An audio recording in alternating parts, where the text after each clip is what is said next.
नमस्कार मित्रांनो, धनाजी टेक या यूट्यूब चॅनलवरती पुन्हा एकदा आपले मनापासून स्वागत आहे। मित्रांनो, सर्व राज्यातील शेतकऱ्यांना महत्त्वाची व आनंदाची बातमी आहे। मित्रांनो, आता इथे सर्व राज्यातील शेतकरी हे आता 19व्या हप्त्याच्या इथे प्रतीक्षेत आहे। मित्रांनो, आता शेतकऱ्यांना आतापर्यंत 18 हप्ते त्यांच्या बँक खात्यात इथे जमा करण्यात आलेले आहे।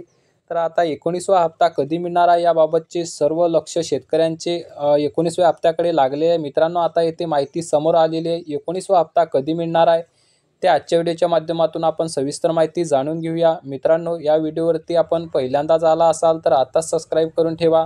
तर चला मित्रांनो, वेळ न करता काय आहे 19व्या हप्त्याची येथे घोषणा याबद्दल माहिती जाणून घेऊया। तर यामध्ये आपण बघू शकता, देशभरातील शेतकऱ्यांना आर्थिक सहकार्य करण्यासाठी सरकारने फेब्रुवारी 2019 मध्ये पंतप्रधान किसान सन्मान योजनेला सुरुवात केली।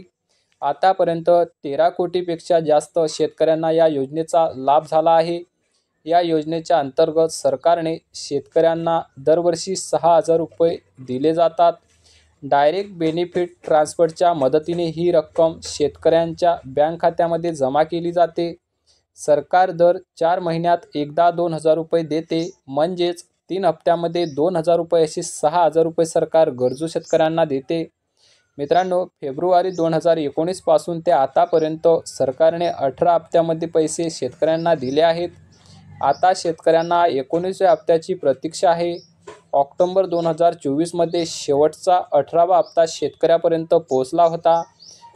माध्यमांना मिळालेल्या माहितीनुसार फेब्रुवारी 2025 मध्ये 19व्या हप्त्याअंतर्गत 2,000 रुपयांची रक्कम शेतकऱ्यांच्या खात्यामध्ये येथे जमा होणार आहे। तर मित्रांनो, अशा पद्धतीने ते बघू शकता, आता 19वा हप्ता हा फेब्रुवारी महिन्यामध्ये येथे आपल्याला मिळेल। मित्रांनो, महत्त्वाची माहिती होती। माहिती आवडली असेल तर नक्की व्हिडिओला लाईक करा आणि चॅनलला सबस्क्राईब करा। धन्यवाद।